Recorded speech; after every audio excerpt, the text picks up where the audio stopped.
Good morning to all. My name is Himanshu Srivastava. Today we will read the story My Childhood by APJ Abdul Kalam. This video includes line-wise explanation and the summary. The link for the notes of this chapter is in the description box. So, let's start the chapter with the introduction. Abdul Kalam's biography is titled Wings of Fire, and the chapter My Childhood talks about the childhood of APJ Abdul Kalam. He was the President of India and a great scientist too. APJ talks about his upbringing, his parents, and siblings. He tells us about his friends and all those things that influenced his childhood. So, he had discussed all these things in the story. APJ Abdul Kalam was born into a middle class Tamil family, and his place of birth, Rameswaram, is an island town in the state of Tamil Nadu in the Bay of Bengal. Today we know this state as Tamil Nadu, but when APJ Abdul Kalam was born, at that time the state was known as Madras. APJ Abdul Kalam's father name was Jainulabdin. APJ says that his father was not very rich, he did not have wealth, he was not highly educated. But despite these disadvantages, he had some other qualities. He was naturally very wise and was generous too. APJ's mother name was Ashiamma. She used to help his father. She was a great support and help to him. APJ's mother was also generous and kind-hearted. Every day she used to feed a lot of people. She fed a greater number of people from outside than the total number of members in the family. Means more number of outside are being fed by APJ's mother. Abdul Kalam had many siblings and he describes himself that he had short height and common looks. He did not have any exceptional looks. On the contrary, his parents were very tall and handsome. They were good looking. APJ did not inherit their physical qualities, means the physical quality of his parents. APJ Abdul Kalam's ancestral house was very old. It was built in the 19th century. It was a Pakka house, which was made of bricks and limestone. It is located on the Mosque Street in Rameshwaram. So that paragraph explains about his house. APJ's father was very simple, but he was strict also. He wanted to live his life in a simple way, and he used to teach his children not to waste money on unnecessary things. APJ says that his father used to avoid any kind of inessential comfort and luxuries. He provided them all the necessary things like food, clothes, and medicines. APJ says that his parents fulfilled all his needs, whether it was any tangible thing or their love and affection. This shows that he has the quality of gratitude. APJ is thankful to his parents for whatever they did for him. APJ was 8 years old when the Second World War broke in the year 1939. So, we can calculate that he was born in the year 1931. The demand for tamarind seeds increased in the market. APJ used to collect and sell the tamarind seeds to a provision shop located on Moss Street. He would earn a mere sum of 1 anna, which equals 6 paise. When he addresses it as a princely sum, something very great and valuable, he is being ironic as the amount was very meager, very less. At that time, this 1 anna meant a lot of money to him. So, APJ Abdul Kalam's brother-in-law Jalaluddin used to tell him the stories of ongoing World War. Later, APJ used to read the newspaper Dinamani and used to look for the news of the same stories. Rameswaram was a small island far away from land. So it was not affected by the World War in the beginning, but after some time, India had to join the war and combine with the Allied forces. Then a state of emergency was declared in the country. Means during emergency, the president rule is implemented in the country, and many privileges given by the government to the people were withdrawn. The first impact of World War II on the people of Rameswaram was the cancellation of the train stoppage at the Rameswaram station. Earlier, the train which came from India and used to stop at Rameswaram station and then went further to Dhanuskodi. But now the halt was cancelled and the train went from India to Dhanuskodi without stopping at Rameswaram. With this, the newspaper bundle which used to come for Rameswaram was thrown out of the moving train as it reached Rameswaram road. APJ Abdul Kalam's cousin Samsuddin used to distribute the newspaper in Rameswaram. As the train stoppage was cancelled and the newspaper bundle was thrown out of the moving train, he needed someone to help him catch the newspaper. APJ helped Samsuddin by catching the bundle and distributing the newspaper. In return, Samsuddin paid him a salary which was APJ's first earnings. This incident happened 50 years ago. Even now, when he wrote the book, he could feel satisfied and proud of himself. APJ says that whatever someone earns his own money with his hard work, he feels it the same way as he did.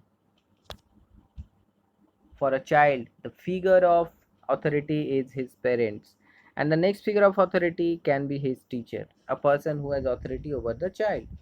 APJ is saying that whenever a child is born, he has some qualities which he acquires from the elders in his family. This depends upon the social status of the family and the environment at home.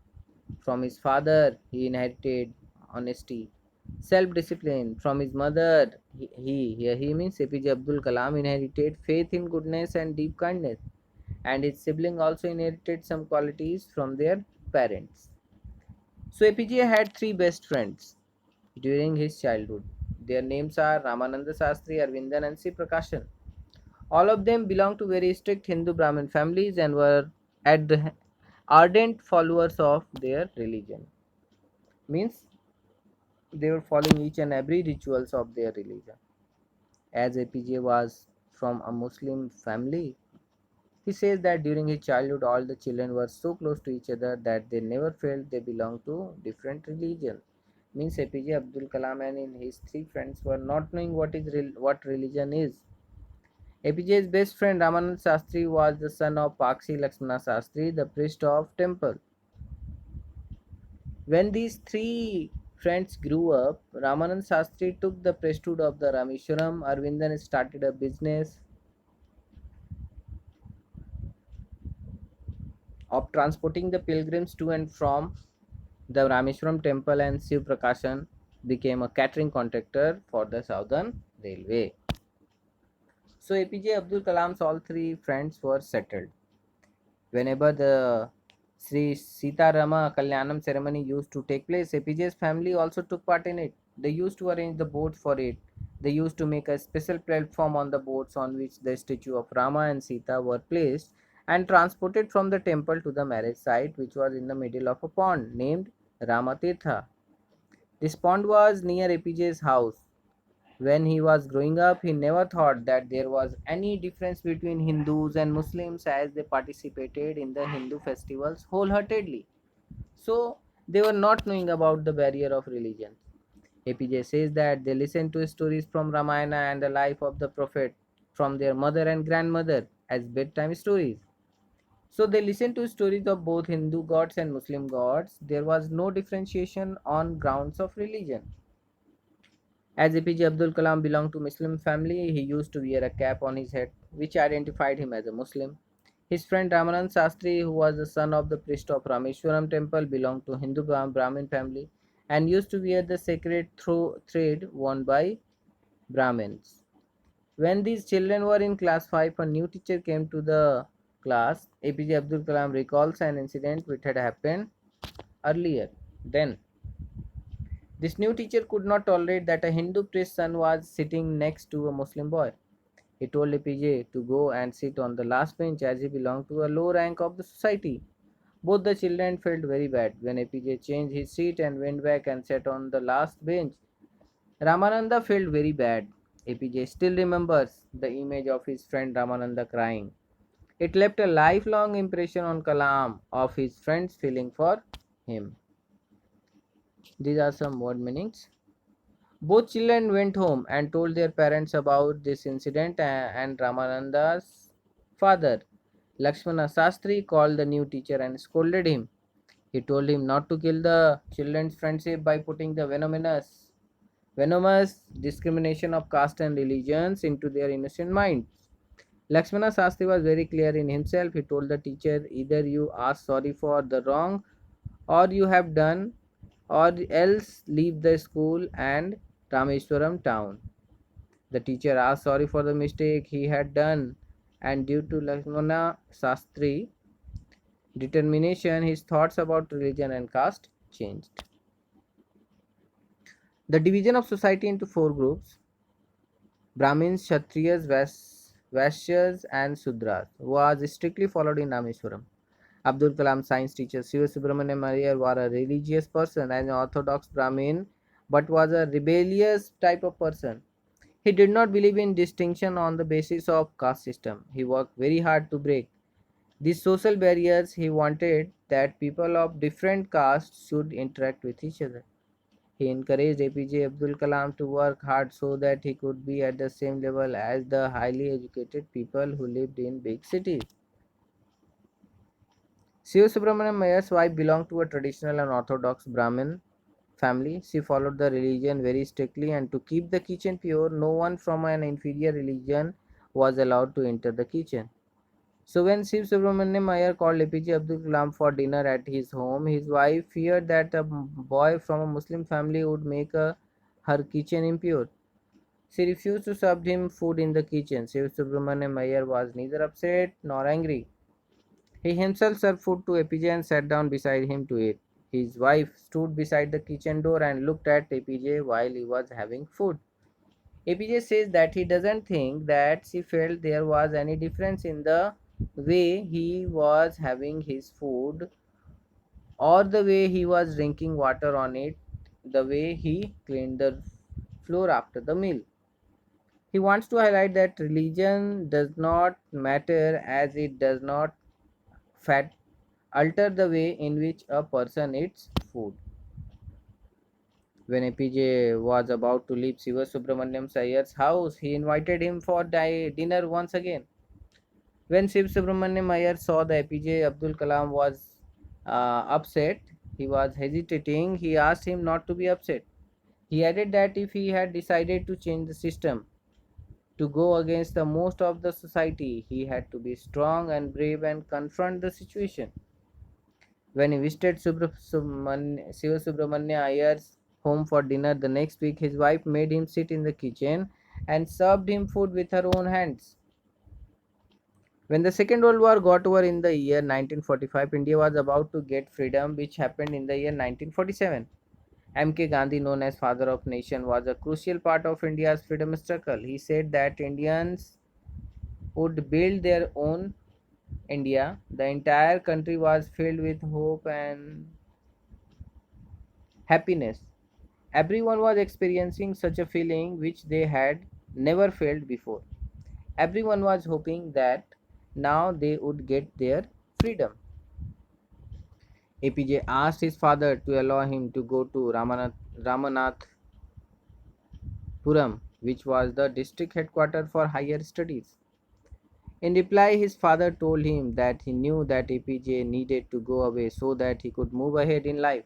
He gave the example of a seagull which flies away in the sky all alone and does not have a nest. It means it does not have a home of its own as it keeps on flying from one place to another. When APJ's mother came to know that he was about to leave home and wanted to go to Ramanathapuram for higher studies, she got upset. APJ's father tried to calm her down and told her a few lines from a famous poem titled Your Children, written by Khalil Gibran. He said that your children are not your children, they are the children of life. Did not think that you can rule your children. They are a result of life's desire for itself. They have their own thoughts. He asked her to give them freedom to fulfill their thoughts. So, this was the story. Now, this is the summary of the story. My Childhood is an extract taken from the biography of APJ Abdul Kalam, Wings of Fire. He was a great scientist and also the 14th president of India. He was born in a middle class Muslim family in 1931 in the island town of Rameswaram, Tamil Nadu. In his childhood, he was greatly influenced by his parents, his teachers, and his friends.